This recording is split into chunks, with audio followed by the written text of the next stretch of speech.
Welcome to the next project. Today we're going to expose how foolish I've been for a long time.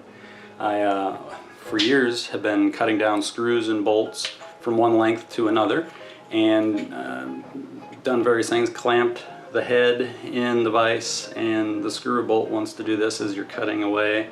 I put nuts on the threads.